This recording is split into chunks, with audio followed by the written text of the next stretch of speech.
quality is good here. So I've clicked live.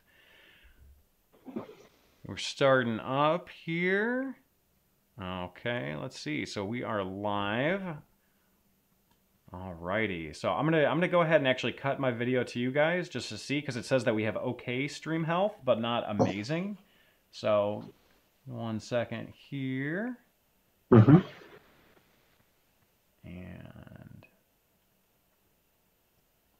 there we go. Let's see if that helps a little bit with my upload speed. Should give us a little bit. And I'm just going to fiddle with the settings for 1 more minute as people get notified here.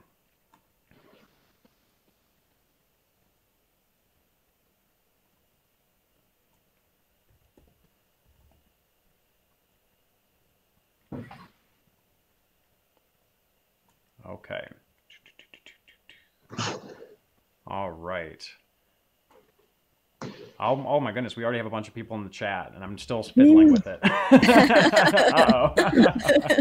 Oh, man. Okay, so first off, to Mario, the MHAT hero, I don't have Richie here. Richie is trained in voice, so I can't do that awesome 80s song you asked me to do. But I did look it up, and I do recognize that song.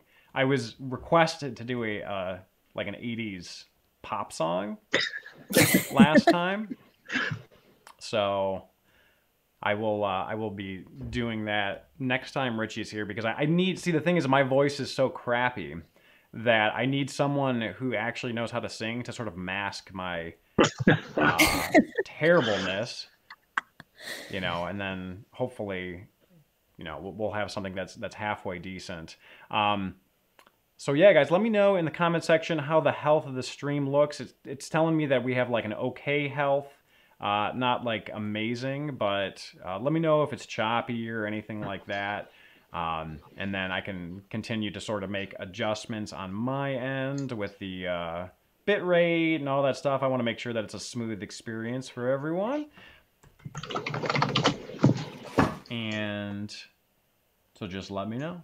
All right, so, you know, I think we're just going to chat a little bit before, you know, we get started into our main topics here, to give everyone on the interwebs a chance to actually see the notification from YouTube. As you guys are aware, sometimes they graciously give that notification the next day, and you guys completely miss it. But even before we do our introductions, our official introductions, obviously, I'm Tony. This is Allie from the SCf3 YouTube and Twitch channel, and then we have Donnie from Console Variations, who I've been meaning to collaborate with for like forever. And just want to, you know, before we get started here, guys, how was everyone's week? How's everyone doing? And I'm talking to you guys, the hosts. Yeah. What did you get a lot of streaming in? Lots of Smash Ultimate. Yeah, lots of Smash Ultimate. That's literally all I've been doing, to be completely honest. Yeah, that's good. That's good. Yeah, have you've been streaming that as well? Is that correct? Yeah. Okay. I pretty much, you know, I stayed up, watched the Game Awards, which we were just talking about a little bit. Yeah. Watched the Game Awards and then jumped right into the game when it dropped at midnight, and I've been playing it for hours every single day. That's awesome. Oh, that's good. Yeah, I got a little bit of gaming in. I was actually doing mostly shooting this weekend and less gaming. But the gaming that I did do was part of the shoot that I did, which was the PlayStation 1 Stepper, which is a stepper peripheral that's literally like an exercise stepper unit. And there's games for the PlayStation 1 only in Japan where it's like you're exercising and it's like a shoot 'em up, and you have to step quicker to like get the little guy to move and stuff as you're avoiding things. It was definitely interesting. And I shot that with John. That was a lot of fun. Sorry. No, go ahead. Is that the silver and blue thingy? Yeah, that you have to stand on? The one that I had wasn't blue, but there is a blue one. It's silver and orange, the one that I had. And it's like, it's heavy, this thing. Like, it is like you lift it up and you're like, oh my God, like it's legitimately a piece of exercise equipment. Oh my God. And to ship it from Japan is like $135 just because of the shipping. God. Not even the price of the unit. It was insane. I didn't pay for it. It was our Retrotaku Video Games, one of the local game stores we collaborate with. But oh my God, it was crazy. So everyone in the chat can look forward to that insanity. That's crazy. Soon. Before I forget here, it is officially a Hard for Games podcast, because every time we have a podcast, Far Out Ideas says smoke weed every day.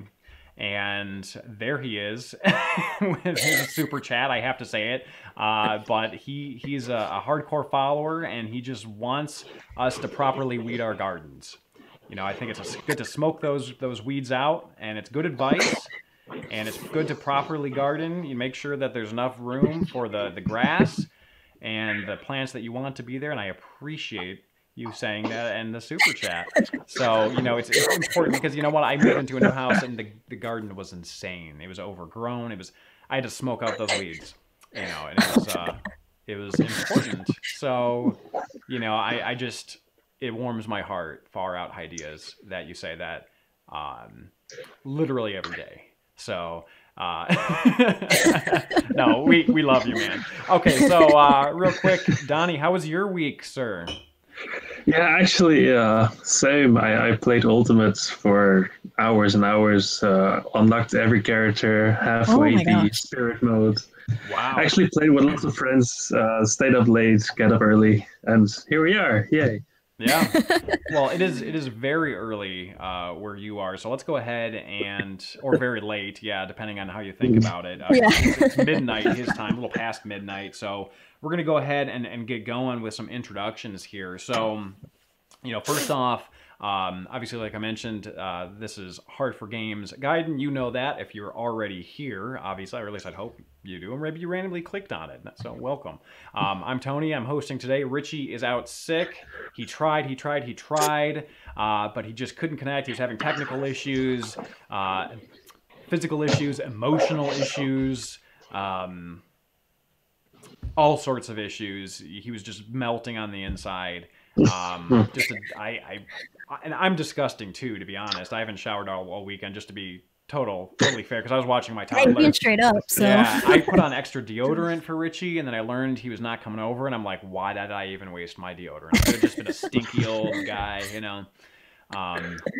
Life's tough. Anyways, so he's gone, sending positive chi in Richie's direction. Hopefully you'll pull through, good sir.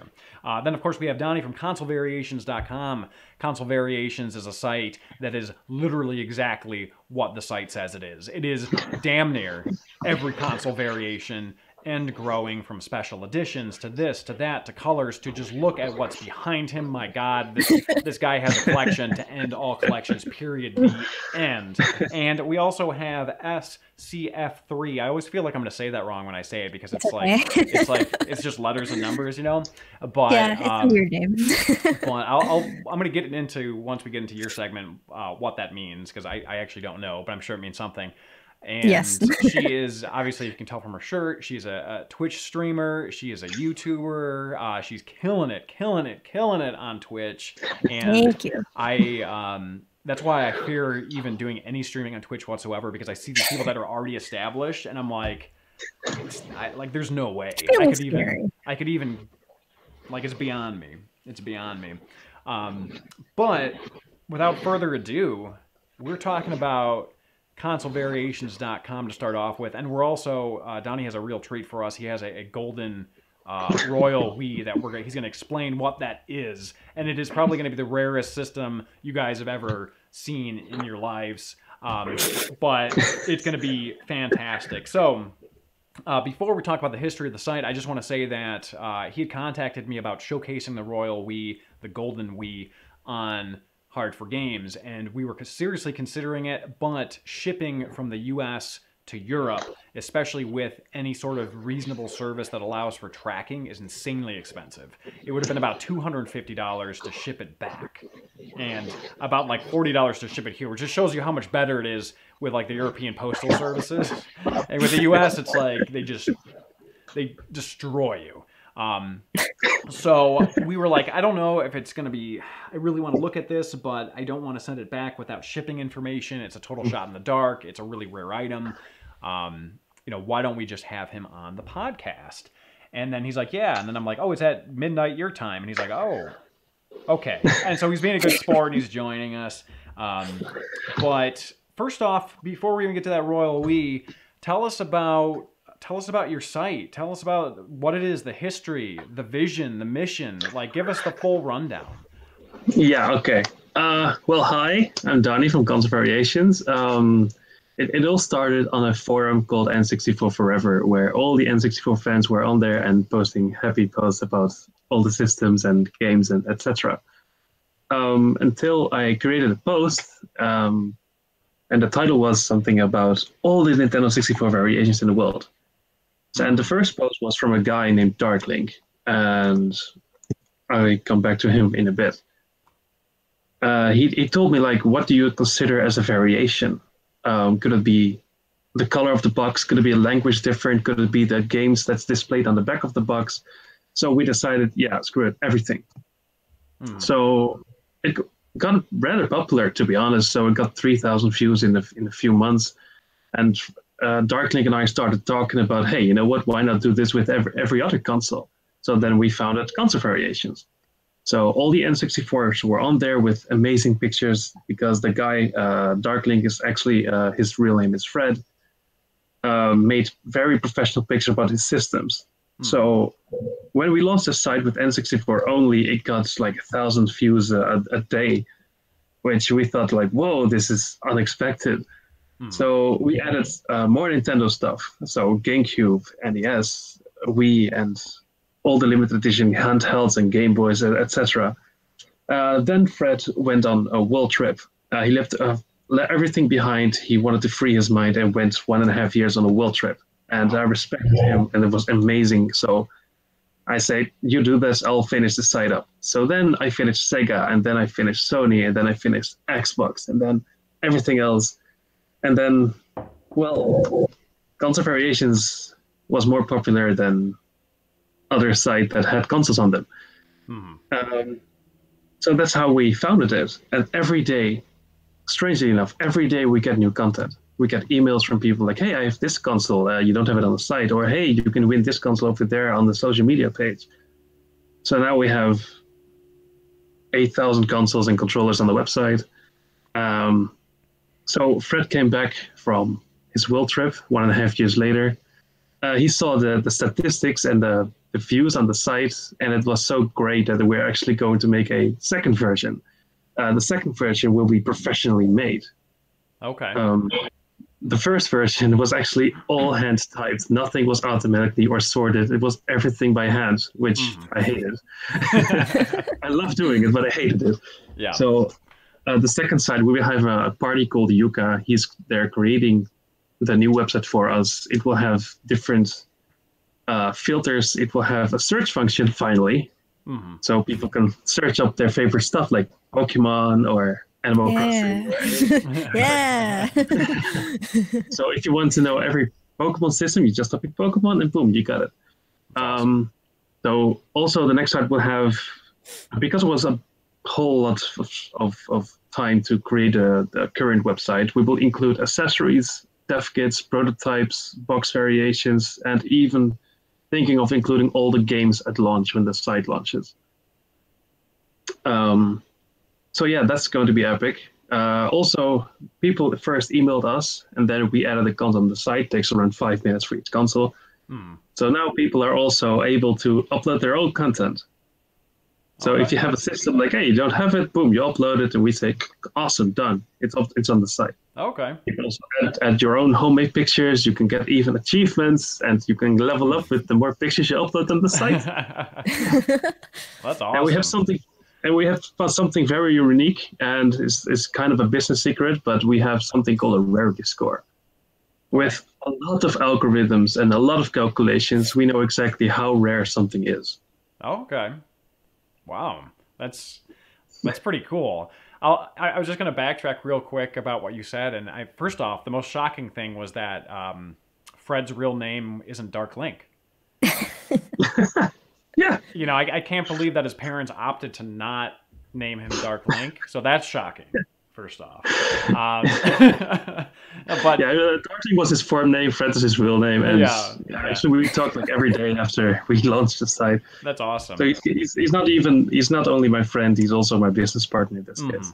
Well, that's great. That's great. And for anybody that hasn't visited the site, there's actually a link in the description, and it is just, I mean, it's everything that you would imagine it would be. Like it's a plethora of just different consoles and this and that. And I can't tell you how many times I've gone to this site or been like, hey, Donnie, like I have this. If you guys remember, you know, recently did a European automobile color console variation for the PlayStation 2.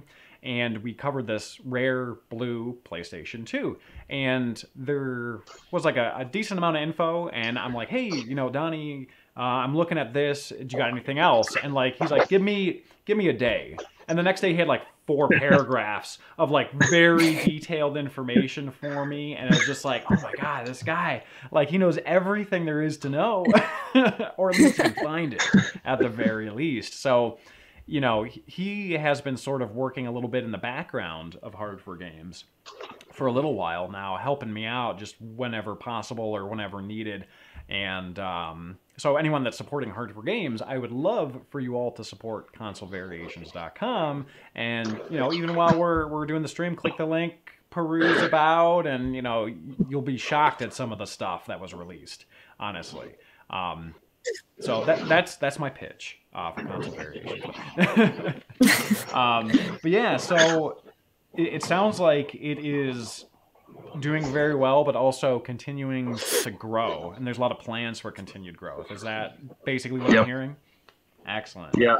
So do you want to jump into the big gun, the Royal Wii? Yes, sure. So just take it away. Tell us what this is, like the history behind it, the craziness. Now, some of you may remember this from like press releases from years and years and years ago. Some of you may not. But go for it. I'm going to shut up now, and you can start talking. Okay, so in 2006, the company THQ created a golden-plated Wii as a marketing stunt for the game Big Family Games. Big Family Games did this amazing A-rank game that they created. So the marketing stunt was to create a 24-karat gold-plated Wii and send it to the Queen of England with the game to let the royal family play on it. So that went into the press, and the press went crazy, and it worked. So they sent out the Wii. The thing was, it had to be signed for, and also because of some ruling about marketing, it wasn't accepted. Oh, okay. And what happened? Without the press knowing, it got sent back to a THQ. So years and years passed. THQ unfortunately went down, and the stuff went to anyone of the THQ employees. Mm-hmm. So there was a high-end collector. I didn't know his name. Sorry for that, but you do get credit for it. Bought a lot of development stuff, consoles, and everything from THQ, but also the Golden Wii. And he showed it off on the forum, and then I engaged him, and he was willing to sell it to me. So I own it now. So there's one made. It was actually displayed on a pillow for the press. Mm. A funny detail is that a Wii doesn't go well on the pillow. It will fall over. So they glued it on. And there's still some glue parts and fabric of the pillow on the Wii. Yeah, wasn't it? You showed me that. Wasn't it like almost like a velvet material, like the pillow, like like very, like obviously very upscale, like, or what one would perceive as upscale. Fancy. Yeah, exactly. So it was never actually touched or seen by the Queen. They just like immediately rejected it, but it was still like the Royal Wii, or was there any more information on that, or is that pretty much it? Actually, that's pretty much it. The reason is the media got attracted so much because it's a cool story. and they did it. And yeah, I actually have it right next to me. What a coincidence! So this is it. It's gold. It's plated. Oh, now full of fingerprints. Yeah. Everything has been done. Even the inside of the flaps are done. And on this side, hopefully you can still see, is the red part of the fabric that was left. Yeah. Oh wow. So yeah, officially there was also a remote and a nunchuck, but the nunchuck got lost. And they said shipping, but I'm not sure. I still have the remote. It's feels like a normal remote, only with more fingerprints in this case. So I waited the week compared to a normal one. It's actually 20 grams of difference. It could be a hardware thing. It could be something else.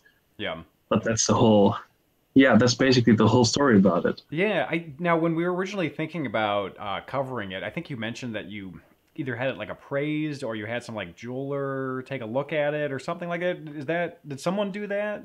Or the previous owner did that, and okay. he couldn't test it perfectly, and the reason was that it was plated on plastic, and when they had to test it, they have to take some gold out of it, and that's with heat, so the plastic will melt. Oh, okay. And that will destroy the thing, which will be unfortunate. So you're kind of like between a rock and a hard place. You're like, okay, like, you know, THQ told us or told the press it's real gold, but yeah, you don't really know the carat. You don't, because that's weird. Like I haven't really, I'm sure it exists, but like gold on plastic isn't often something you hear about. I do have the papers and certificate of the THQ owner that had it. Okay. And he said it was the one that got sent, and it was the one that really gold plated. Yeah. Well, what I mean is, like as far as what THQ did in terms of like the quality of the gold, you know what I mean? Like it's still it's like we'll never know really, like because there's one way to know, but you have to destroy it, yeah. or at least you have to destroy like a part of it, you know, which kind of stinks. So, question for you: have you ever seen images of the nunchuck? Does it have like gold plating on the cord as well? No, it doesn't have gold plating on the cord. The only image I've seen of the nunchuck is the press picture, which is on the pillow. Okay, gotcha. So that's so funny, you know, because they like the press picture on the pillow, but really it was probably like given like in like a box to like to the queen or whatever, and they were just like, I don't know why. I actually have no idea how they shipped it. To be honest, I never asked. It could be a regular Wii box. It could be delivered, I don't know, with a acrylic casing or a pillow. Who knows? Well, you would think that if they were gonna do like a big to-do about it, they would have like attempted to schedule a time to like maybe have, I guess, maybe one of the how do you say it? Like one of the lesser members of the royal family, like meet them, like, you know, and then like sign for it and then take it in, and like that could have been like, yeah, it was delivered and it was, you know, the royal family got it, you know, even if it was just immediately put in like a closet or something like that. But you know, it is such like an odd thing, because I mean, I worked as a publicity stunt, but when you think about it, it's like it's kind of like, trying to think of the best example. It's kind of like it would be like me buying a video game for my mom. Like she wouldn't care. You know what I mean? As long as it's gold. Yeah, well, if it was gold, she might. But it's like one of those things where it's like, I'm gonna do this for you, but it's really for me. It's really, you know what I mean? Like it's just. I come to buy my mom like Diablo 3, but actually it's mine. It's mine, yeah. That's exactly what it is, because THQ is like, I'm going to do something, you know, we're going to do a gold-plated Wii, you know, and then really it's just so they can sell more like shuffleware. Promote us. Yeah. It's pretty, just all just promotion and marketing and such. Yeah. And it's like just so very strange. But yeah, so I guess, you know, before we stop talking about the Royal Wii, can you bring it up to the camera one more time and give it one more twirl? Yeah, sure. Yeah, there you go. Ta-da! That's awesome. Very reflective. Yeah. Hey, there's me. Hello. The back, the front. Actually, turn it on just to play with, Yeah. just for fun.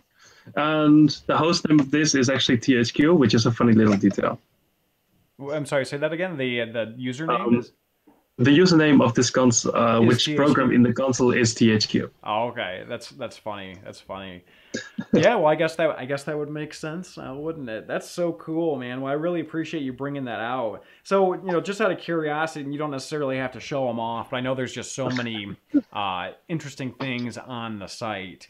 Let us maybe just like a quick list of some of your other favorites that maybe at some point you can bring on the podcast, and people in the comment section kind of let us know which ones they're interested in.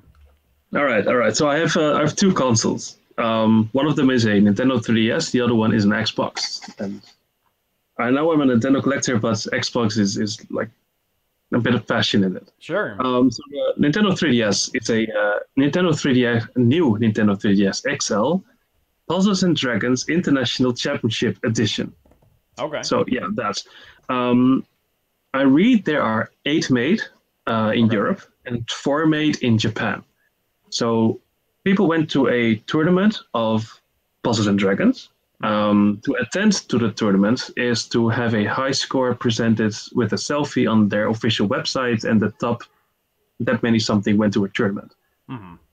The winners of those tournaments that were held in Europe, North America, Korea, and Japan went to the international championships in Japan, where 16 people or something played. And the top 4 get a new Nintendo 3DS themed with Puzzles and Dragons. Okay. And the first and second place winner actually got their 3DS signed by Shigeru Miyamoto. Oh, okay. And I happen to have a new 3DS signed by Shigeru Miyamoto.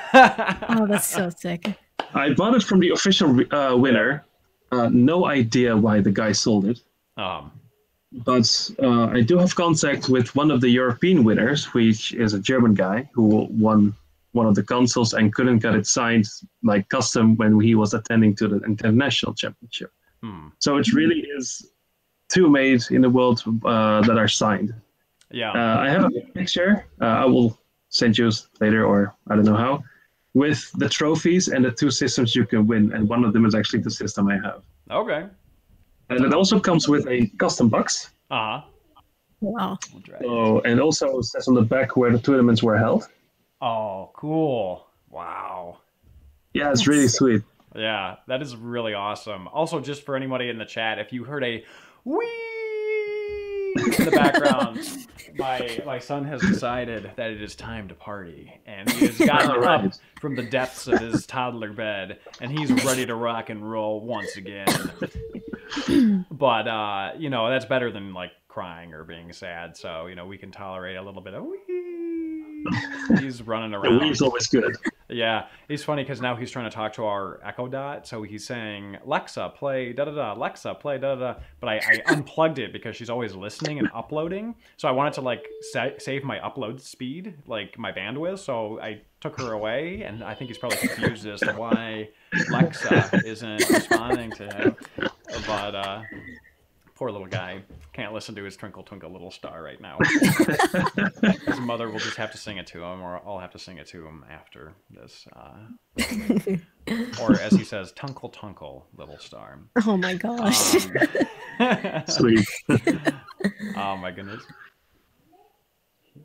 Oh my god, sorry. I just hear his little voice in the background. Yeah, that's right. Yeah. It can happen. Far Out Hidea says, I can't hear your kid. You're good. He's saying hi to himself right now. Anyways, because so many people say, his name is Thomas, so many people say, hi, Thomas. So his thing is he'll go up to you and he'll say hi, or he'll say, hi, Thomas. Oh my gosh. And we're like, no, buddy, like, that's your name, He's cute. Anyways, yeah, so that is absolutely incredible. It's funny because you mentioned, like, signed consoles, because my buddy for those of you that have been watching for a while, he's shown up a couple times. Snese or Corey, he has done a couple episodes with us, and he has a collection of signed games that he'll be bringing onto the show. So it's like he's got like a really like interesting collection, like a lot of the like Mega Man developers, and like it's cool. So we'll be covering that eventually. But yeah, that's really awesome. That is like, I love how like that has like such a story to it. You know what I mean? Yeah, that's also the purpose of the new website. Hoping that's our goal, that every console will have its own story in the back. Yeah. It's like a blog post, but not really. Yeah. It's like a full history. It's like a hyper Wikipedia. Yeah. That's cool though. I mean, like honestly, like it's already such a great site, and then to see it kind of grow toward, you know, what your goals are is it's exciting. It's really exciting stuff. So aside from that, any other favorites that you wanted to give a mention to? Yeah, there's one. Sorry, I just love. I want to see this. Consoles. All right, there's this one Xbox. It's made by Rare. It's the Rare Replay Edition. There are 6 made in the world. So 2 of them were given away at Comic-Con in the US. 1 of them at Gamescom in Europe.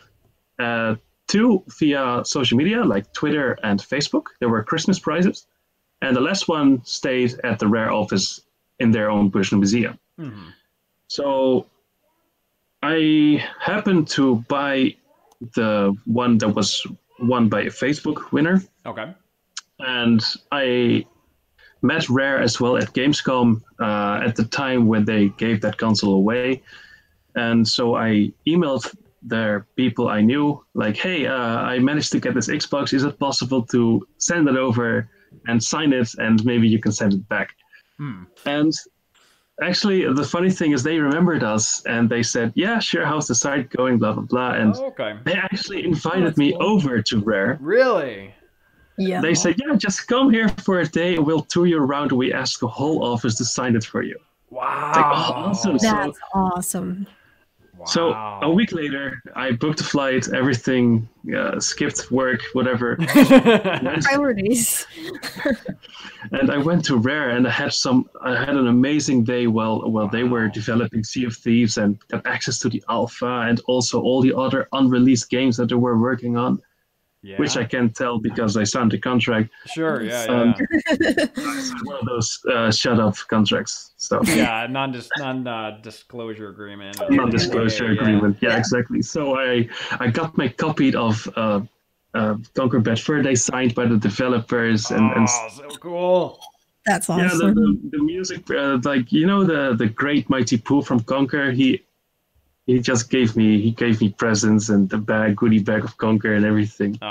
So the console I want to show you, because it's the Rare Replay console, and it's basically it's signed by the entire. Oh my god! Wow. At every side, and everyone came down. Everyone signed it. It was super awesome that they did this, and I can't thank them enough for that. The front. Not sure if you see it mirrored, but it's the front, even the side. And I think 1 or 2 actually signed up on the bottom. Why, I don't know. Yeah. I think it was the one that made the nuts and bolts one the most hated person of Rare, he told me. I'll sign the bottom so you can erase it later. Oh my goodness. I was very sad when he said it. But yeah, that's one of my pridest possessions of my whole collection. Wow. That's an incredible story. That's such a cool story. That's so cool. That's the best part of it. Oh my god, yeah. Wow. And that's just like, even without the signatures, that's such a cool Xbox, you know? But then like with them, it just adds like this whole other layer to it, you know? That's just beautiful. Real quick, I'm obligated by law to recognize a super chat. $2, thank you so much, from, I don't know if I could pronounce this name, Roxas Chow, something. I'm sorry. It's hard with usernames. They say, love the channel, keep it up, or excuse me, love the channel, keep up the excellent work. So thank you very much, and I'm glad that you were enjoying the podcast tonight, and our guests, even though it's not kind of not a podcast, it's more just like a live show. I call it a podcast, but whatever. That is. But back to the Xbox. My God, you know, I look at your collection and then I look at mine, and I just want to walk out like a fifth story window. You know what I mean? Like it's like I'm like, my God, you know, I got some cool stuff. You know, I got some dev stuff. You know, but that wall is just so impressive. I love it. Yeah, that, you know what I mean? Like, I think one day I'm just going to go ahead and tell my wife I'm going to go out and, I don't know if they have this expression where you are, where you live, but it's go out and buy a pack of cigarettes, which basically means you're not coming back. It's like daddy says, I'm going to go get a pack of cigs, but he never returns. Never comes back. Never comes back. So I think one day I'm just going to go out, get a pack of cigs, and not come back. And just then I'll not be restricted by anything, you know, because I gotta, you know, it's like I could buy consoles, but I don't think my wife would like it that much. So I'm just gonna leave and buy consoles until I die. It's amazing. It's just so beautiful. You have to stay over.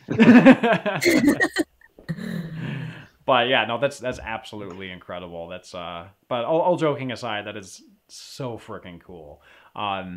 Yeah, I guess anything else that you wanted to showcase or that you have next to you, or you know, I'll leave it up to you. I know it's late, so I don't want to keep you too long.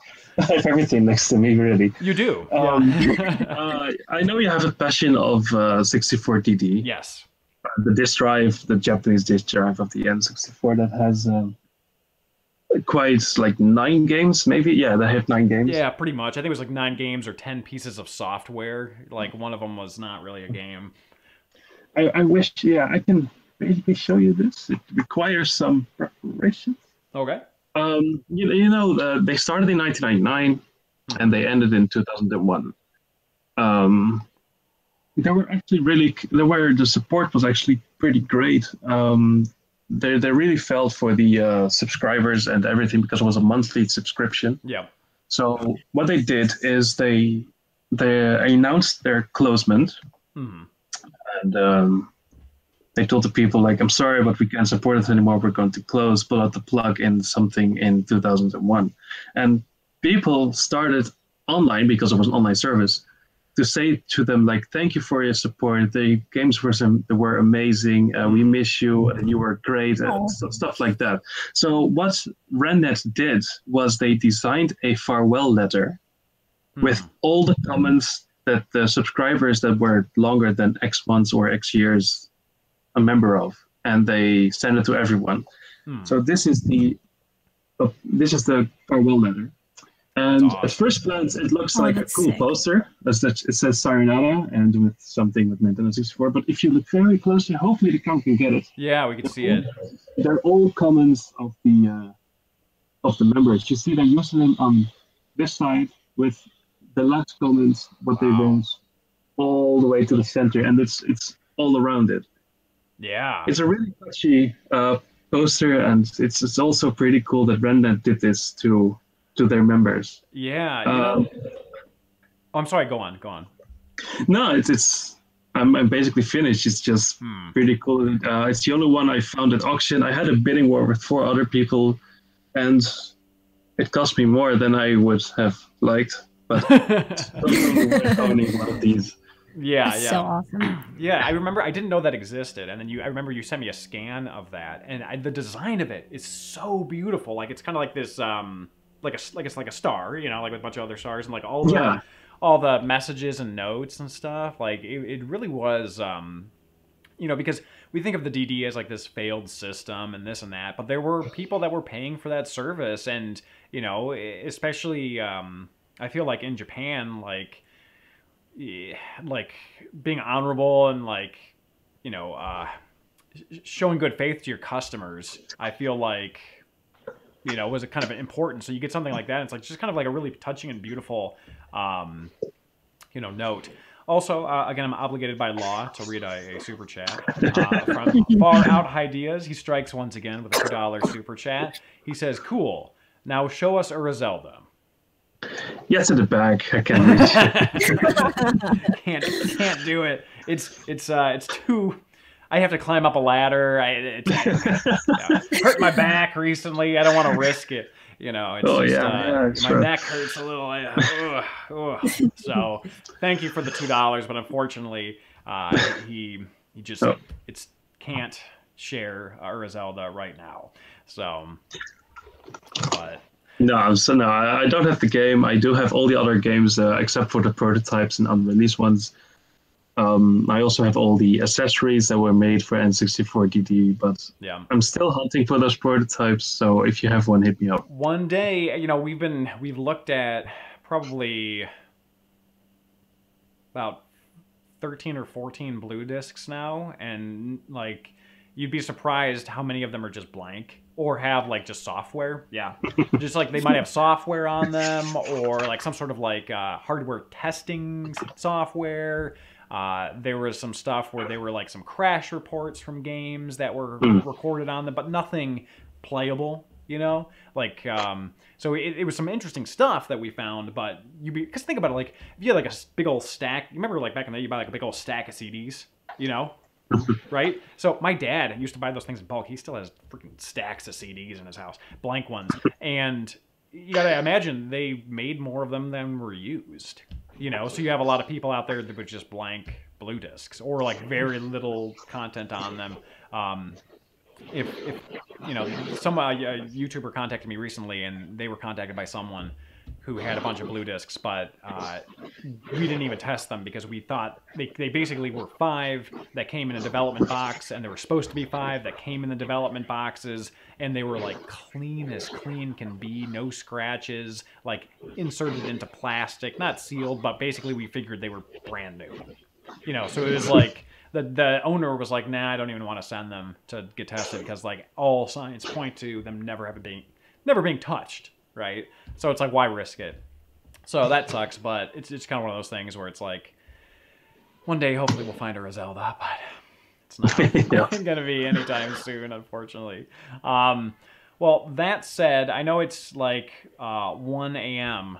around your time. 2 a.m. around your time.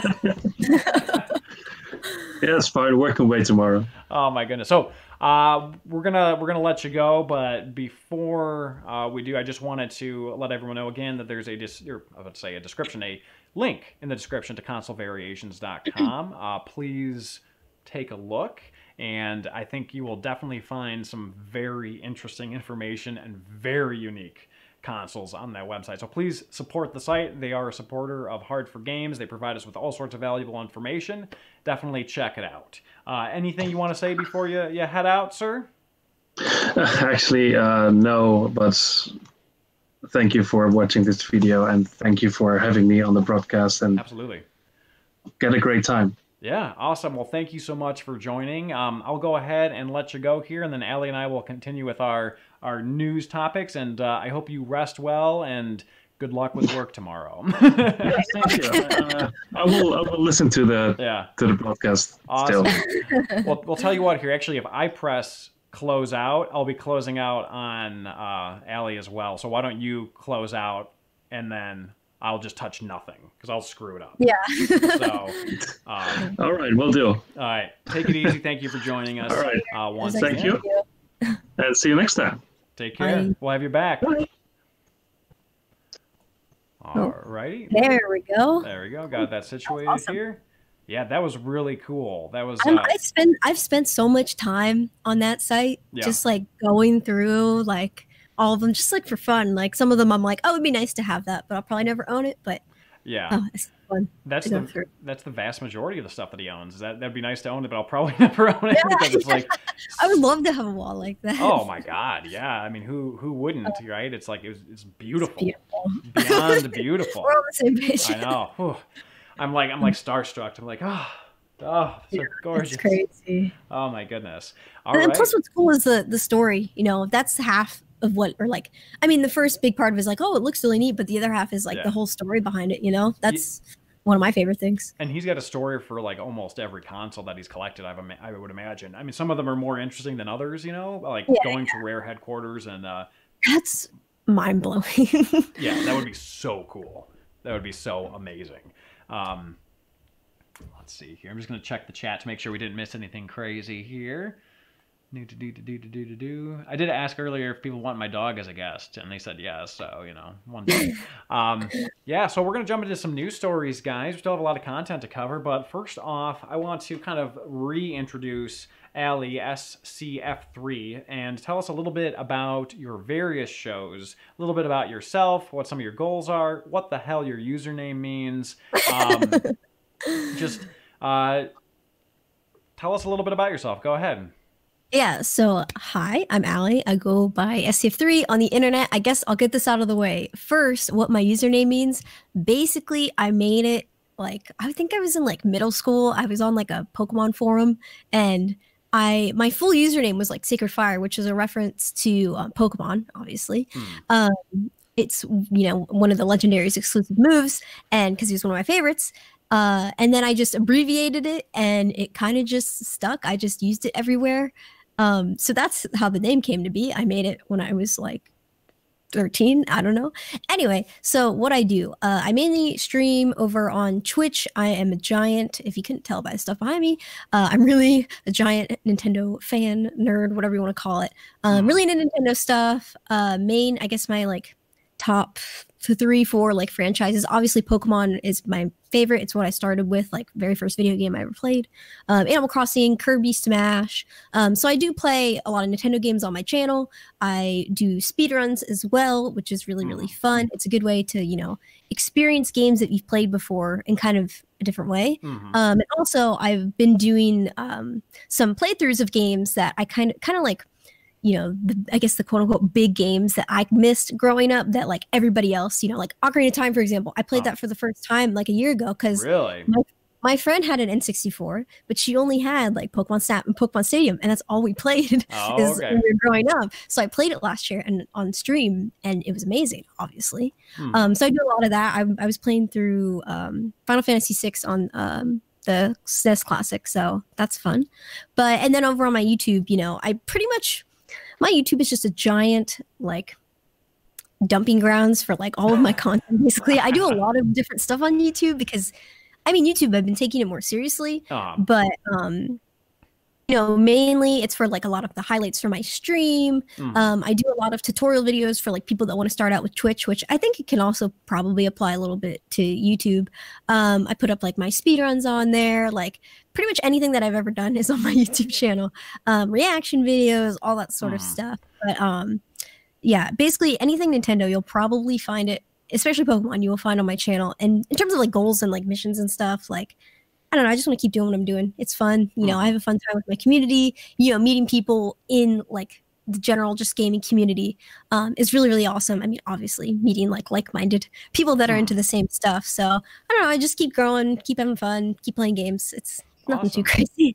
Yeah. One thing I really like about your YouTube channel is, and you kind of touched on this a little bit, is that it's kind of almost like a, how do I describe it? It's like a social media marketing tutorial channel. Yeah, it's kind of like what a lot of the content she does, and it's not exclusive to that on YouTube, but she does a lot of like, I think I would say like your bread and butter is streaming on Twitch, and then like YouTube is, you do a lot of those highlights like you mentioned, but then also it's like, hey, like how to interact with comments on Twitch, how to do this, how to do that, like how to build communities. And I feel like, you know, taking the time to do that for anyone that's interested is, it's like a kind of it's like a cool thing, because it's, you know, a lot of, and I do marketing for a living, and it can be challenging to find new, good information, right? Yeah. And a lot of that information is often also behind like a paywall. So like having people that are just like, hey, you know, I stream and this is my experience. Here's some stuff that I do. It might work for you, you know, I think is like a valuable asset. And so I just thought that was kind of like a unique thing that you were doing on your YouTube channel that I don't see too many people do, or at least when they do it, it's more infrequently. Like they like I've seen people. I know some friends that have made like kind of similar content, and a lot. I feel like at least the thing that makes me different, I feel like, you know, all the videos, at least that I do on that subject, it's like, you know, every video is like a certain like topic. So I don't know, for example, like, you know, how like to make the most of like Twitter as like a content creator or something like that. Some people just kind of do very generalized like topics. Because I try to take suggestions from like, my YouTube comments, my stream. People come in and be like, hey, can you make a video about this? And I'm like, oh sure, that sounds good, why not? Yeah. Or something will like inspire me, like something will happen in the community, or I see something, I'm like, hey, I should make a video on that, it'd be fun. But those videos are just kind of me rambling about my thoughts and experience, I guess, doing this. That's fine too, you know what I mean? Like where you're just kind of like, it's almost like marketing vlogging. Yeah. I think the kids call it vlogging. Vlogging, yes. Vlogging. Yeah, that's an accurate way of putting it. Quick jump over to the chat here. Crusty and Dusty Game Reviews, super chat. They want me to leave the show and say, we want your dog as the star of the show.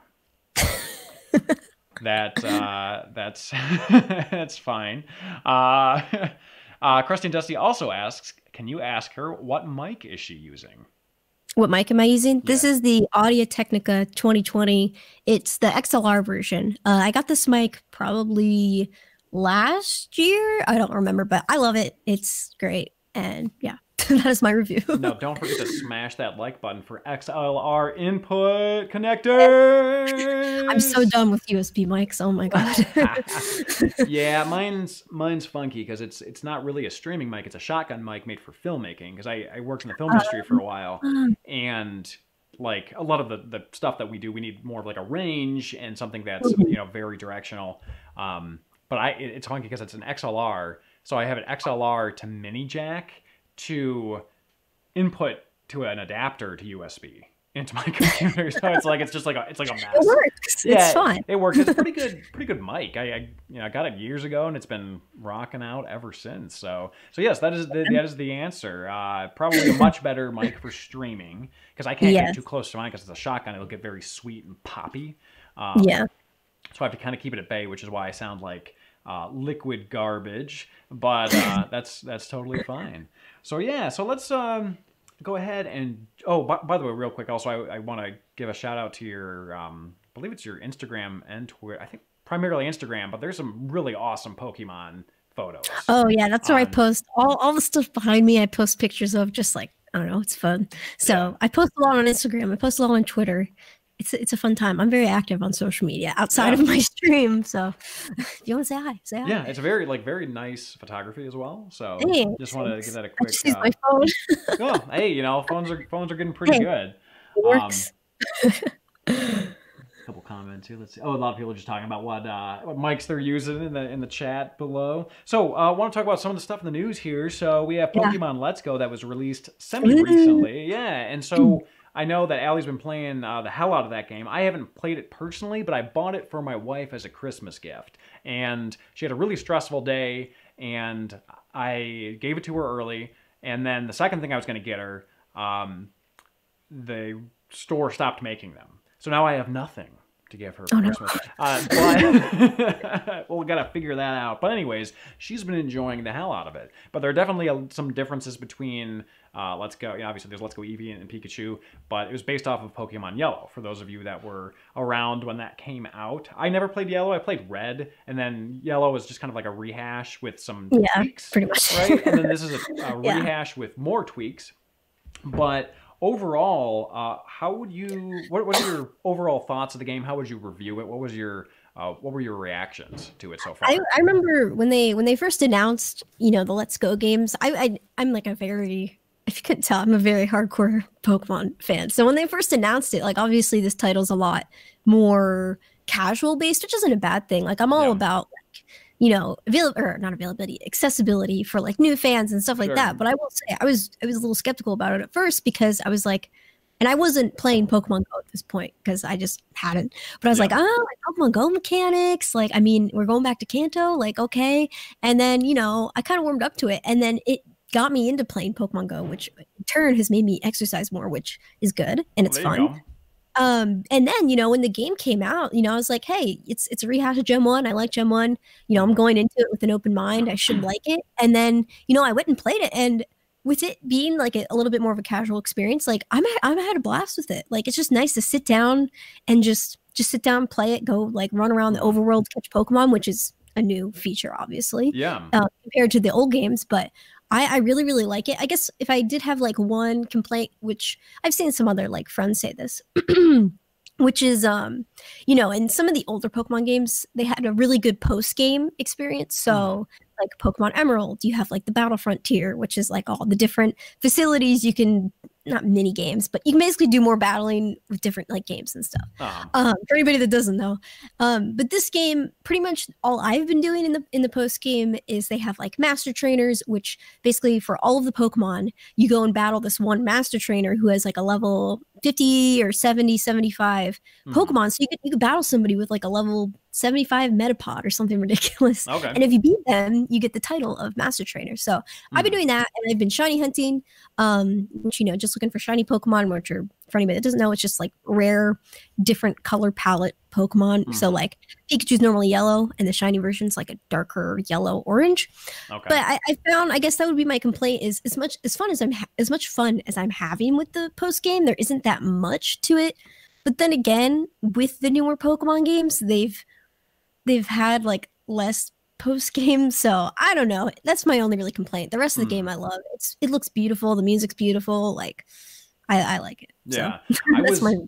I was shocked because I thought that like the different mechanics were going to kind of, like, you know, most games, the mechanics are kind of introduced sort of in stride, you know? So I was like, okay, so when is she going to be, you know, because my wife's playing and I'm watching her, and we're playing together, but I'm really not playing. I'm like, so when are you going to be taught to battle wild Pokemon? But then like that mechanic's totally changed. You only battle trainers, so they have trainers everywhere throughout the world, so they've sort of upped those, so you get those battles in, and then you just sort of like catch Pokemon for some additional sort of mini game fun / like more minimalistic experience on the side, which helps, you know, obviously your Pokemon level up and such for your battles.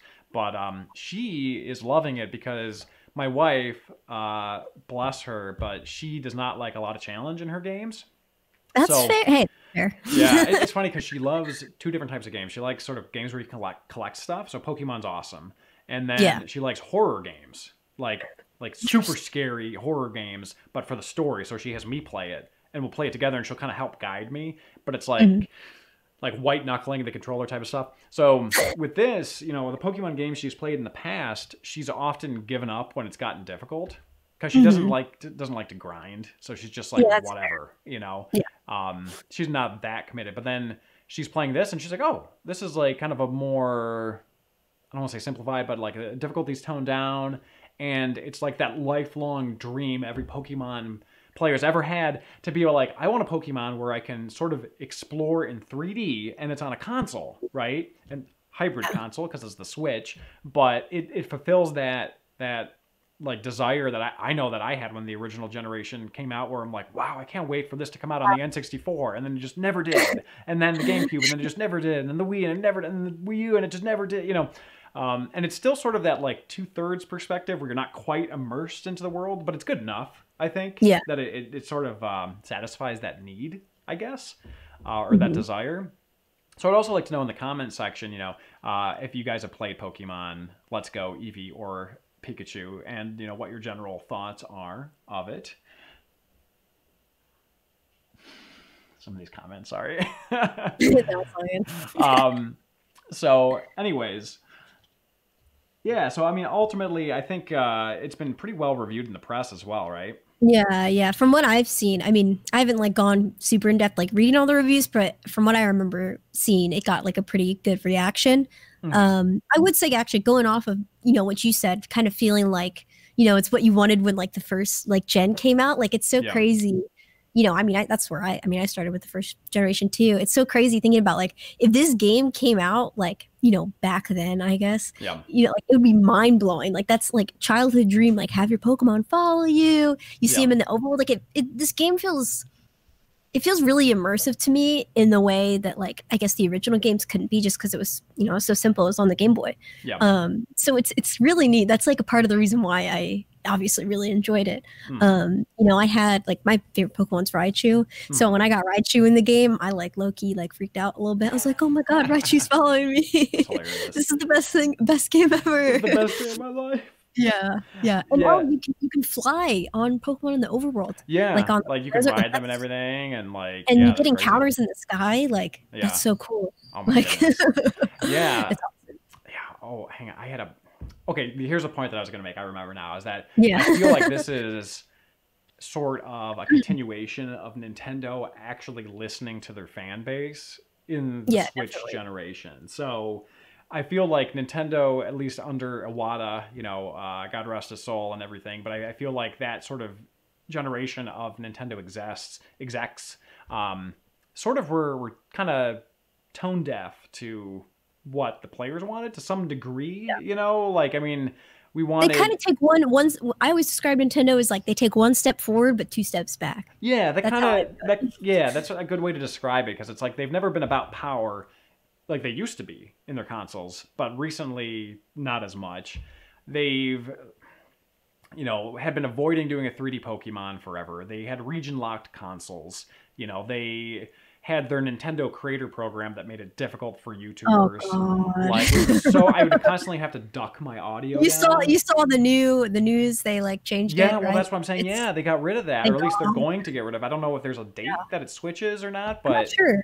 yeah, I'm guessing at least in the new year it probably will be. But Nintendo Creators Program is going away. We got a 3D Pokemans. We have like, you know, the Switch is kicking butt. It's not region locked. Like, there's just so much stuff that Nintendo's doing where it's just like on fire right now. And speaking of which, we're going to do a little talk about Smash Ultimate as well. I actually, full confession, have not played it because I just had this crazy weekend of watching my kid, and like watching a toddler is kind of like a non-violent Smash Ultimate, and that you're doing nothing but running and wrestling and like lifting him and twisting, and like imagine like a kettlebell, you know, if you work out with a kettlebell, you know, but imagine the kettlebell is like alive and it's twisting and actively trying to get away from you, and enjoying the hell out of it, having the greatest time ever, but also that kettlebell is live and is also lighting fires everywhere. He locked me out of my house this weekend. Oh yeah, I saw your tweet about that. He bit me. I was fishing. I'm like, there's something in your mouth. I'm like, open your mouth, buddy. And he spit it out, and then opened his mouth and bit down. He had a dime. He was sucking on a dime. Oh my god. Yeah. So I'm just like. So anyways, I guess my point is that I didn't have much time for Smash this weekend. Actually, hold on one second. I think like the exposure keeps adjusting depending on where I'm sitting, and I feel like I'm slightly overexposed. Give me just a half second. I'm going to adjust my lights.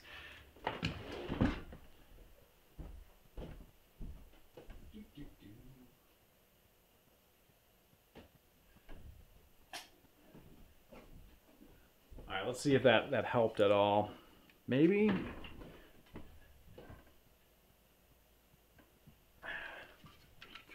I just got. I don't think that helped. But anyways, I just got some new lights in, and I'm still playing around with them. This is the first time I've actually used them for streaming, so I'm kind of unaware of how they like reflect off my face. Let me know in the comments if I look too shiny, if I look too bright, and if I should make an adjustment. Tony, you look fine. Oh, thank you. That's so nice. Everyone's saying that Smash is absolutely amazing. Someone says, watching a child is not non-violent. I really enjoyed Let's Go. The main shame is that it's too short. The Master Trainer thing is nice. Let's see. You are worrying too much, Tony. I don't have Richie here to reassure me tonight. He's not. No one's here in person to tell me how good or bad I look. In person, I said in person. No one's here in person. I know Allie's here, but no. This is. It would be a national tragedy if I wasn't lit properly, and I just want to make sure that everyone is. You know, I already gained like 8 pounds since Halloween, so. I don't want this to be any worse for anyone. You know what I mean? Face-wise. So, anyway. Oh, someone said I look fabulous. That's nice. So anyways, you said that you've played Smash though, correct? Yes. Yes. Tell me all your thoughts on Smash. Oh boy. And then at the end, give me a rating out of 10.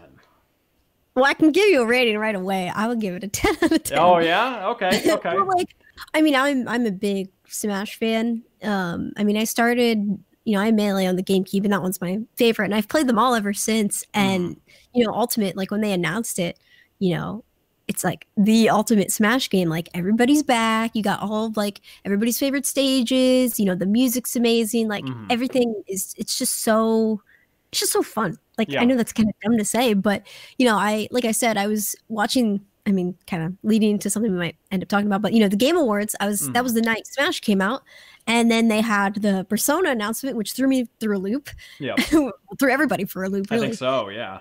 Yeah, and then like 30 minutes later, the game dropped, and I just jumped into it. And I think this, I don't know yet, but this might beat out Melee as my favorite just because it has everybody in it.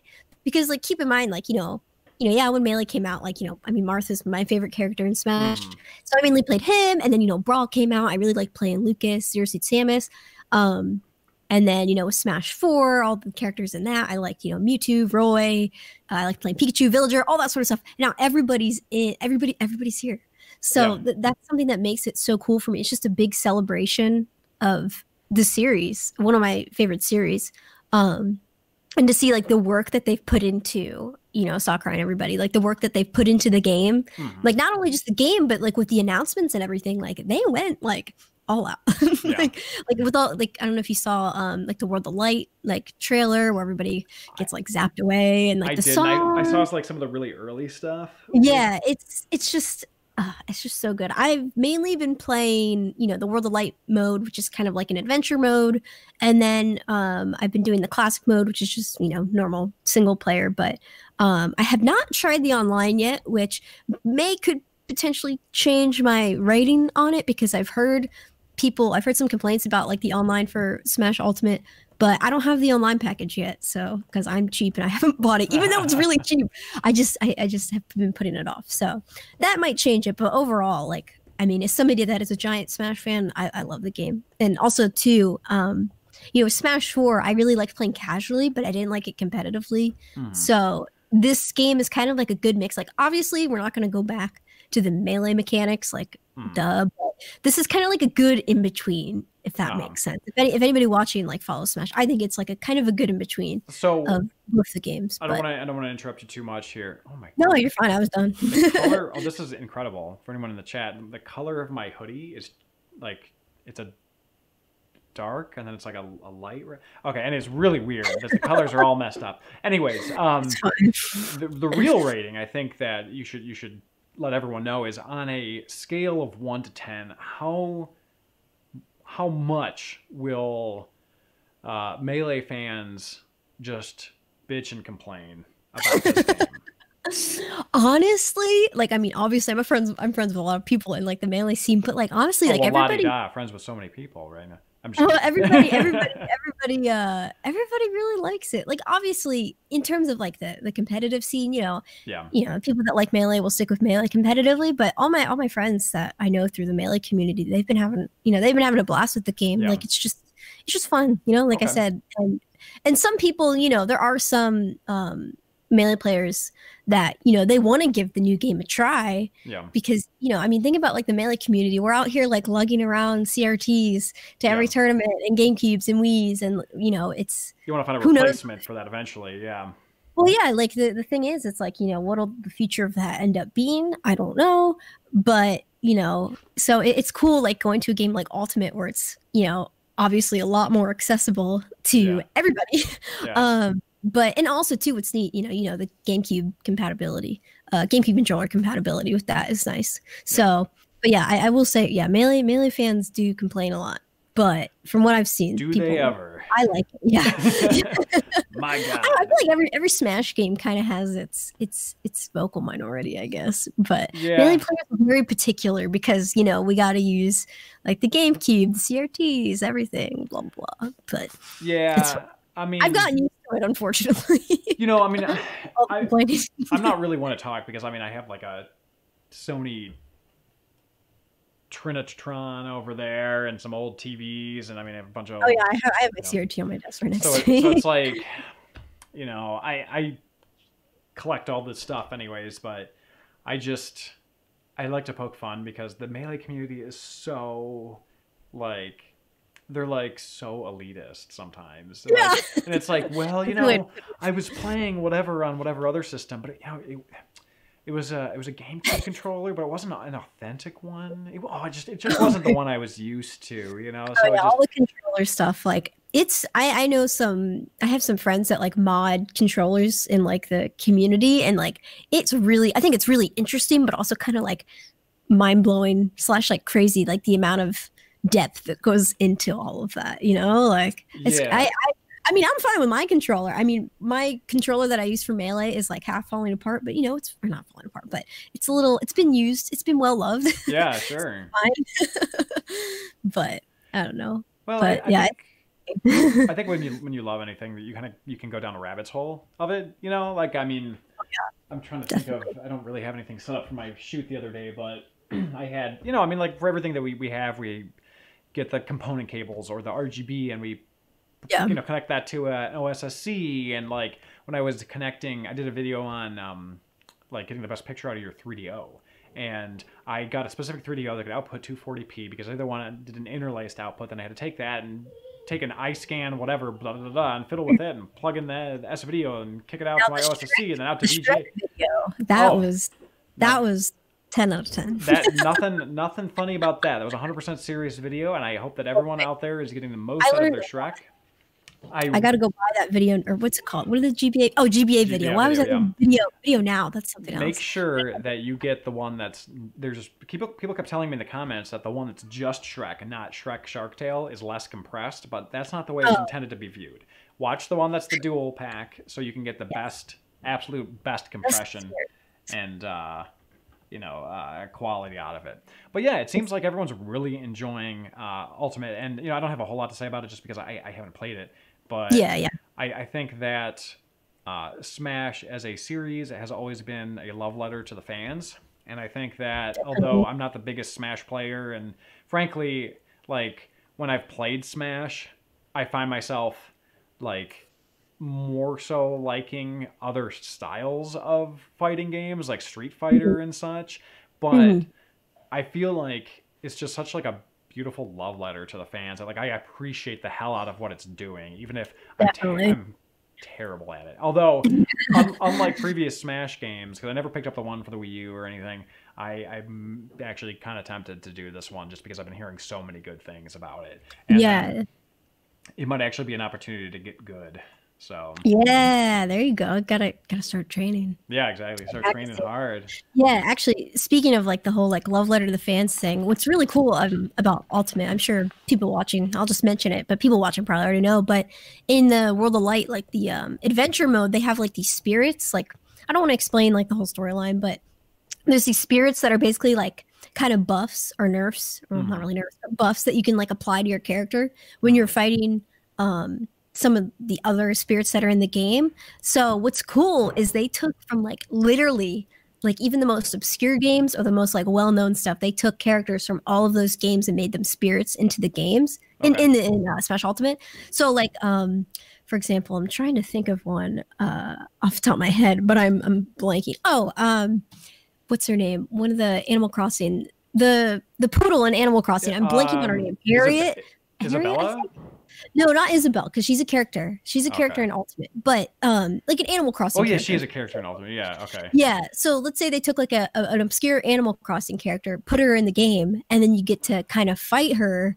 You know, it would really be Isabel, but she has traits from that character that make her unique. So you know, she could be like super fast, or like one of them is like the screen will reverse like controls upside down. It's crazy, but it really is a love letter to fans where they include even all of these like maybe not little, but like not minor, but just like all of these characters from so many different franchises. Because normally, you know, like so and so character from this one random game probably wouldn't have gotten into Smash as a character. But hey, you can put them in as a spirit or an assist trophy. Yeah. And you there give them you a little go. something. Yeah, it's like a little something for the fans, even Yeah, because beyond. you go through the adventure mode and you're like, oh hey, like I know that character, or oh hey, I've never heard of them, but they look cool. Yeah, exactly. It's pretty neat. I like it. It sounds like my son has woken up for the second time and he's most ready to party. My poor wife, she got back from Chicago and I'm like, I'm so tired from watching her. Anyways, yeah, so let's go ahead and move on here. I wanted to briefly discuss, there were some Dreamcast Classic rumors that popped up on the interwebs, but all of these websites and news sites were like, this is the time for Dreamcast Classic, the Dreamcast Mini, the Dreamcast blah blah blah.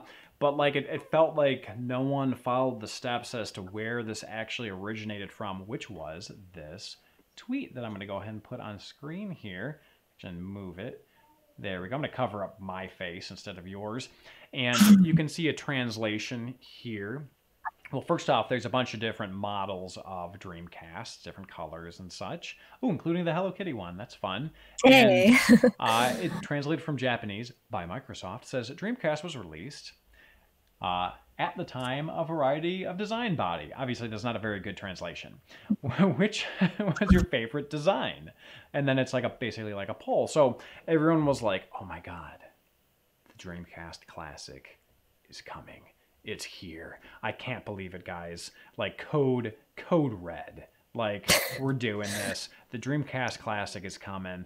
And all it was just a poll that Sega of Japan did that I don't think had any intention of being a Dreamcast Classic, but people were like, well, hey, the controllers are so big and the units are so small, it's got to be the Classic. But if you remember, the Dreamcast was like this big and the controllers were like this big. So I don't know. I mean, maybe they're trying to figure out some stuff for a Dreamcast Classic, but I don't really think it was news. I kind of want to touch on it because it's not news. I don't know. It's weird. It's like news, but not. People thought it was, and then they got baited. I don't know. Yeah. I mean, hey, maybe the poll meant something. I don't know. But it's weird because they didn't. I think Sega's actually working on an official Genesis or like Mega Drive Classic, but there's still like the Saturn. And so like they I don't know. Like it seems like a Dreamcast would kind of be jumping the gun a little bit. Yeah. I don't know. But it's strange. I guess there's not really much to say about it other than people just like lost their minds. Yeah, that sounds about right with the internet. Yeah. And there's one comment that Richie, who hopefully he hasn't died, but he was supposed to be with me today and he wasn't feeling well, so he's going to call in, but then his microphone wasn't working, which is just code for I'm dying. And, anyways, he had a really important point that I'm going to, in honor of his memory, may he rest in peace, tonight and feel better tomorrow.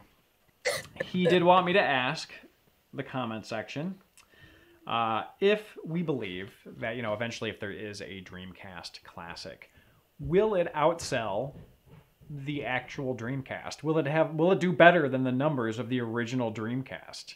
Because that's something to think about, honestly. And I'm kind of tempted to think yes, if you know how well or how poorly the original Dreamcast did. So I don't know if you're familiar with the numbers at all, Allie, but obviously it's a failed system. So it's I would think. I mean, I don't know too much about the Dreamcast, but if I had to take like a wild guess, I mean, I would think it would outsell not only just because, I guess now maybe in terms of like the retro market or whatever, more people would be interested in it because of that. And, all the collectors and everything, let me buy like 5 of these just to, one's going to be in box, one's going to be the one I use. Like, you know what I mean? Exactly. So I would think it would outsell, but I mean, who knows if it did happen. Well, I think that like Dreamcast, I don't know if you're familiar with Dreamcast pricing for games right now, but Dreamcast is hot. Like Dreamcast collecting is crazy. I mean, it's not like Neo Geo crazy where you're spending like $2,500 per game, and it's not like PC Engine crazy where you're spending like $200, $300, $400. But there are a lot of games that get up there, and a lot of the games start at like 70. Like a decent Dreamcast game, you're starting 60, 70, 80, 90, and you're going to a couple hundred. You know, so Damn. collecting for the Dreamcast, I mean, it's gotten so, there's just such this crazy demand for it that I think partially because they didn't sell enough, those games are more expensive because there's less of them in existence, and it's created this buzz. Yeah, so it's just created this buzz, and I think realistically the Dreamcast has more fans now than it ever has. It did when it first came out. Yeah, exactly. Yeah. Oh, that's great. Oh my goodness. Real quick, gonna poke around the comments. Is that SCF3? Says me Matt. Hello. Me Matt. This is SCF3, the one, the only. No. Let's see here. Richie was here last Sunday. Tony, you can't expect him to show up for a live stream every week. He's a goddamn doctor, for crying out loud. He wasn't here last Sunday. We did a highlight video last Sunday. Tony, you need a microphone like the one Allie is using because your microphone kind of sucks. Well, you know what? Oh my god. You suck. I'm sorry. Oh my god. Let's see here. So there's this one I really like, this comment from PFBM. God only knows what that stands for. And they say they were going to make the Dreamcast Classic, but they couldn't produce enough jet engines to replicate the sound of the original Dreamcast running. And if you've ever heard the Dreamcast, it's like it's like you started up a damn tractor. It's like, you know, you're pulling with like the lawnmower. You know, you're trying to get that damn thing started. You're cranking it. Or like one of those original cars where you had to like, you know, from like the 20s where you're like trying to get the thing cranked and started. Dr. Pest says, not trying to be rude. Sorry, Tony. Oh, I don't really care. That's okay. I love you, Dr. Pest. You don't have to worry. I'm just doing it for the theatrics, you know.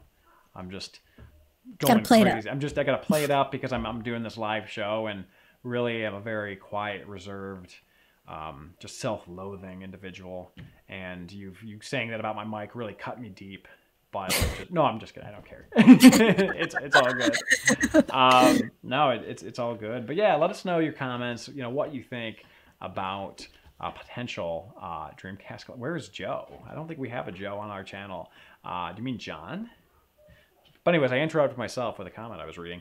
Let me know everyone's thoughts on Dreamcast Classic and what games should be on it if they do release one, because there were just so many amazing classic, funky, weird games for that system that I feel like it could just be a treasure trove, especially since so many of the games are so expensive now that if they were to produce a Dreamcast Classic, I feel like it would be a great opportunity for a lot of people to experience these games without having to, like, you know, go and emulate them and whatever. That's kind of how I feel about, I mean, I know a lot of the really popular, I kind of talk about the classic consoles, but the N64, I know the N64, like, really popular games aren't probably as high as those Dreamcast games, but, you know, as somebody that's like collecting N64 games, a lot of, you know, the Mario parties, Mario Kart, like, it can get up there, especially if you're trying to, I mean, box if you want it. But again, it's another way where it's like, you know, if that came out, you know, they did the classic, like, if you're somebody that like, oh, I wanted to go back and play all my old games that I don't have anymore, you don't have to drop like an absurd amount of money to go and do that. Or similarly with, you know, the Super Nintendo, the original Nintendo Classic, like, I mean, that's kind of how I feel about the SNES Classic, because, you know, my friend had one growing up, but I never had one, so that I can go back and experience all these games. I mean, I still do want to collect for the system eventually. That's on my to-do list, but, you know, I experience all these games without having to, like, you know, shell out my wallet, I guess, you know. Yeah, I mean, and even on top of that, really, or if you don't want to resort to and well, if you don't want to resort to, like, for me personally, like, I don't mind emulation, but, you know, if I can play it on the original hardware or like something close to it, officially sanctioned hardware, officially, like the classics are perfect for that. Yeah, you know? Yeah, exactly. And, you know, I mean, I don't mind emulation, but it doesn't really give me the same experience. I find myself not being as willing to finish games on emulation because I just don't care. Yeah, I'm the same way. But you know, on top of what you were saying, in addition to the how complicated and expensive it could be to collect for these systems, you know, if you want decent quality on your, you know, TV, you know, most of you have to search out the component cables, or with Dreamcast, you can do S-video, but a lot of TVs don't have S-video anymore. But the best way to do it is VGA. And so you have to get a VGA cable, but more importantly, you need to find a VGA compatible monitor or TV. Now, luckily the one I have is VGA compatible, but pretty much, I don't think much else is now. I mean, I don't think. I could be wrong on that. And granted, you can try to get converters and whatever, and there's stuff coming out. But you know, for most, like, you know, most casual gamers that are just like, I want to experience what the Dreamcast had to offer, and I don't want to spend $500, and I don't have to deal with VGA. I don't want to deal with S-Video, but I want it to look good on my TV, and I'm not going to get a new damn TV for the damn Dreamcast because I don't care enough. Find a CRT on the side of the road for your N64. Yeah, exactly. So it's like, who cares about that kind of stuff? They just want to play it. You know? I mean, like, you and I care about that kind of stuff because it's like, you know, we got walls of games and stuff, but you know, it's like most people don't, and I think that us as gamers kind of need to recognize that. You know, just because we would like it doesn't mean anyone else does. Yeah. You know what I mean? I feel like accessibility is a big part of it, you know? Yeah. Like having that, you know, because like the people, I was listening or watching a video earlier actually about like the classic consoles, and it's like, you know, like we're probably like part of like the main demographic for that is people that are already like gamers or whatever. But you know, the majority of those sorts of systems, I mean, I guess games in general, I've kind of always thought this, like you always have your hardcore audience, like your dedicated fans that will always buy anything that you do. So that might be, you know, like this much, but then the people that are really going to like keep your products, like to keep them like getting sold and buying them, or perpetuate the business, and everything. That's going to be the big chunk of sort of like the general public or casual people. You know what I mean? Like a mom's going to walk into GameStop and be like, "Oh, let me get the newest Call of Duty for my kid." You know, what are they like, you know, a perfect example of that. I was my son had his birthday party, and my brother-in-law was over. And this is the first time he'd been to my house since we moved. And I was showing him the setup of the game room and everything. He's like, "Oh, this is so cool." Like, you know, and he's like, you know, he is, my nephew is 3.5, I think, now. I don't think he's quite 4 yet. But he's like somewhere around that age. And he's like, you know, I think like I'm just going to pick up an SNES Classic from like Best Buy this weekend. I'm just going to like order it online or something. And because I kind of want to play Mario, you know, and I kind of want to introduce him to some games. I think he's old enough to play them and kind of get him now, you know, and, you know, that'll be fun. And it was just like quick, easy purchase. And then he had father-son time. They were hanging out. They were playing. They were having a blast, enjoying themselves. And it wasn't like, well, you know, what you really should do is make sure that you get a Super Nintendo, and you got to go ahead and put a 240p test suite in that thing to make sure the capacitors are still good, and the colors are kicking out properly, and you know, you want to make sure it wasn't exposed to too much UV light, because otherwise you'll get kind of a yellowy color on top of that. Oh, yeah. And, you know, make sure that what I'm going to need you to do is buy a $60 to $80 you know, set of custom component cables, so you can get the best possible quality. But let's backtrack a little bit. You really should have gotten an SNES Mini, because the chipset in that is a little bit higher quality. You're gonna get less dithering, and by the way, if you mod that as well, and granted, that's some of the stuff that like John has done, like verbatim done that. But that's his hobby, you know, and that's my hobby, and that's cool. Yeah, exactly. But most people don't care. I like that, but not necessarily everybody. Exactly. Nobody cares. And my brother-in-law does not give 2 F's about getting an original system and setting it up and dealing with it. He wants to be able to plug it into his TV and have a quick, instant time with his son, and then done. Like, yeah, definitely. So nobody cares. Moral of the story. Yeah. So, but yeah, basically, so I think that it would be really cool if they come out with the Dreamcast Classic. Who doesn't want it? But I think it's not going to happen anytime soon. It would be amazing if it did. I was just shocked at how much the rumor mill was going over this tweet that meant nothing. It was super sad. Boy. Super sad. But yeah, I think, you know, did you have anything that you wanted to say regarding the game awards? Because we kind of, you know, honestly, guys, everyone in the chat, I didn't watch them. I watched highlights of it afterwards because I was, what was I doing that night? I feel like I was shooting something, or I was busy doing something. I was doing some sort of work that night that I was unavailable, and it just didn't end up happening. I caught up on it later, but I didn't really have too much to say because we were talking about this earlier. Like, we're kind of Nintendo people, and there wasn't a ton. Yeah. So, I mean, I watched it. If anybody watched my stream of it, I was basically like half like memeing and like roasting the award ceremony while I was watching it just for fun, because I was like, you know, last year's Game Awards there was like a lot of Nintendo representation, but this year, you know, it wasn't as much. It was still fun to watch, don't get me wrong, but it definitely made me, it always, whenever I watch the Game Awards, it always makes me realize how, like, I don't want to say out of touch I am with like modern gaming, but like I pretty much play, you know, Nintendo stuff and like retro games. That's pretty much it. So I don't know. I guess what I think is interesting, or like what my viewers, I guess, think is interesting, they think it's funny when like I react to things that happen in it, because I don't like completely follow everything they're showing. Yeah, I'm just like, what is this? But I guess I would say a highlight for me, Celeste won. Oh man, I'm blanking what award they won off the top of my head. Best independent game or best, yeah, something like that. Yeah. I'm so happy. I was happy about that too. Octopath to win something, because that's one of my favorite Switch games, but I don't think they won anything. Oh, I remember. I don't know. I can't remember, but Celeste did win an award, and I was so happy. Like I was like, yes, finally something I wanted to win won, because that game's amazing. If you haven't played it, go play it. It's on the Switch. 10 out of 10. They're actually they just announced limited run games. I think they did. They're going to do a physical release. I'm waiting for that because I haven't played it yet. But I'm going to wait for that physical release. Yeah, for sure. I should have waited. It's coming, maybe I'll it. I think the tweet said January 1st, because they always do a sale on like right at the new year. So I'm going to pick it up then. I definitely recommend it. I do think that even though Octopath didn't win anything in particular, I think in all of our hearts, it certainly won the least. Well, I was going to say it won the least marketable name award. Yes. So, oh God. The least marketable name goes to Octopath Traveler. I remember when they were doing like the demo, and they were like, "Oh, we're gonna stay with the name like Octopath or whatever." Blah blah blah blah blah. Like I was like, okay. I thought in the demo everybody was already too, calling it that. So yeah, well, at that point, it's hard to switch it, but like it's I remember too, like a lot of times when they were promoting it, it was called like a project name, or like tentative, title is tentative.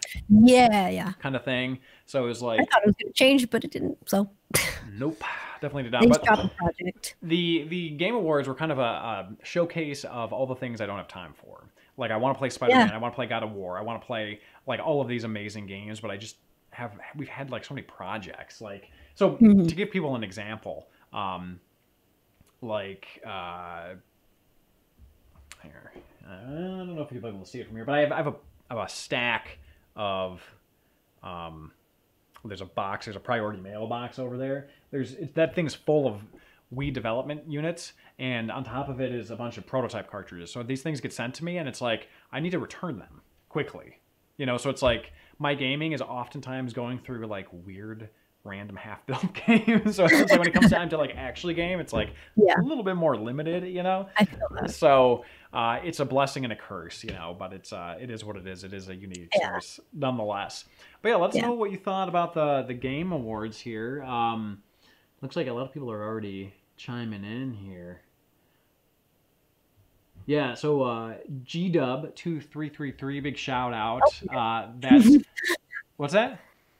Oh, you cut out for a second. You're good now. Oh, no okay. worries. Yeah, I was just saying GDub2333 is you're starting to, let's see if the stream's still up here.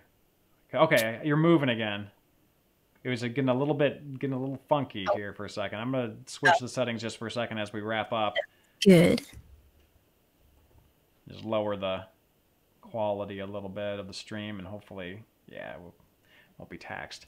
Anyway, so I'm just doing a shout out to G-Dub. He lent us the Steel Battalion controller and the PlayStation 2 controller, or not the PlayStation 2, the Automotive Color PlayStation 2 that we covered recently. So this guy's got a nice little collection. He's been very kind. He's also local, so we can kind of pick it up and drop it off. And I really appreciate it. Really cool stuff. And it's a situation where it's like we really wanted to play Steel Battalion, but probably would have never purchased it. It's such a cool excuse. But so we're gonna be wrapping up here. I want to do a couple different things before we go. I want to talk about your channels one more time for anyone that may have been joining us a little bit later in the podcast that maybe didn't hear your introduction. So did you want to tell us a little bit about yourself one more time? Yeah, sure. So, intro number 2. Hello, I'm Allie. I'm also known as SCf3 on the internet. I mainly stream on Twitch, but I also do a lot of YouTube content. Most of my streams and my YouTube stuff is mainly focused around Nintendo games, retro games, a lot of Pokemon. I'm really into that. But I stream every day over on Twitch at 6 p.m. Eastern, except for Tuesdays. And then YouTube, I usually have a video up every other day around 3 p.m. Eastern. But my YouTube channel is just a giant collection of everything gaming that I'm into, I guess, is a way to put it. But if you're into any of that stuff, you'll probably like my channel, so come say hi. Yeah, it's definitely really good stuff. She's a beast of a streamer on Twitch, so definitely check it out. And we were talking earlier that her YouTube channel is it's a bunch of different things. A lot of it, it might be like this crazy reaction to something that happened on her stream. But a lot of the new Smash reaction. That was at the Game Awards. Persona announcement, which I thought they were porting like Persona to the Switch, which I would love because I want to play it. But hey, that worked. The announcement. Like what do you know? Hey. And then there's also a lot of really good stuff where it's almost like marketing advice, where it's like how to build up, or at least her personal experience regarding like how she's built up her channel and her Twitch channel. If you want to do like YouTube or Twitch, I have a playlist of all of those videos. It's like 70 videos or something crazy. But a lot of that content, again, I had mentioned earlier that I do marketing for a living. So like, I just like I eat that stuff up. Like it's just good stuff, and it's always good to find a source of that, especially like you said, if you're interested in growing your channel and you want somebody else's input on it. I think that your YouTube channel is a really good source of that. Now, like an idiot, I only put your Twitch channel in the description and not your YouTube because I was rushing, but it's the same SCF3. Just type it into the search bar. You're already on Google. Look it up. YouTube might even be giving you recommended videos from her because her name's in the title. And check it out, and definitely also check out her streams at mostly, like she said, at 6 p.m. You said Eastern time, right? Yep, Eastern time. Eastern time. Awesome. Okay, so before we go, I just want to give everyone a couple of announcements of things that we have coming up and brewing for Hard for Games. John and I shot a video of the PlayStation 1 Stepper, which is this giant, extremely heavy exercise unit that we played with and burned some calories while we drank. I actually had like a cocktail, then after that I was straight to water. I was just guzzling water because I was burning like a sweat. I was playing these little mini games, like busting a move. I was going on this thing, and I was getting a little reminds me of the Super Nintendo, that bike. Yeah. Entertainment bike. It's not as crazy as that because it's just, but I'm excited still, to see this. It's weird. It's weird because it's a legit piece of exercise equipment. That's crazy. Here, real quick, I'm gonna unplug my headphones and just show. I boxed it all back up to return, but I'll show you guys the box, which is heavy as hell. Oh my goodness. So I have two of them. This is not pink. This is supposed to be orange, but it's sun damaged. But this is the box. Like it's like a sizable unit. And it's heavy as hell. But yeah, so we shot that the other day. It was good. It was good exercise. And we'll be having that hopefully out very soon, probably this upcoming Saturday. And then I also, for those of you that are familiar with Lady Pelvic, we've done a couple collabs with her and her Pelvic Gaming channel. We did a New Year's resolutions video that we shot last night, except it was gaming New Year's resolutions. So what do you want to do differently within games in 2019, but also as a gamer? How do you want to live your life? Get through my backlog. That's my New Year's resolution. Yeah, that's a big one. I think I've kind of come to peace that will never happen with me, so I'm just going to do what I can. Yeah, because it's like for me, it's like, there's the games that I stream, but then there's also the games that I like play off stream, just like personally. Yeah. So it's kind of like split up. So I gotta pick and choose what I play and manage that. Yeah, exactly. It is tough. Yeah. But yeah, so aside from that, I just wanted to thank everybody for joining us today on the chat. We definitely appreciate you guys watching and the super chats and all that good stuff. As always, not required by any stretch of the imagination, but always appreciated. And, Hard for Games will continue to be kicking out content throughout the course of December. Like I said, we still have a lot of content that we're going to be knocking out. So please join us for that. If not, we hope that you guys have a great Christmas, happy holidays, happy New Year, craziest of Kwanzas, all that good stuff. And, we'll see you guys next time. And the next podcast, hopefully Richie will be here. He'll be my singing partner. And I'll be whipping out that fake voice that I do when I sing, which is not really my voice, but it sounds better than my real voice. So you guys will be in for a semi-treat. Oh, boy. And that's the best I can do. All right. So I'll tell you what here, Ellie, I'm going to cut the stream here in a second, but then I'll keep you on Google Hangouts for another minute, if that's okay. And Sounds then good. other than that, I'm just reading some of these last comments.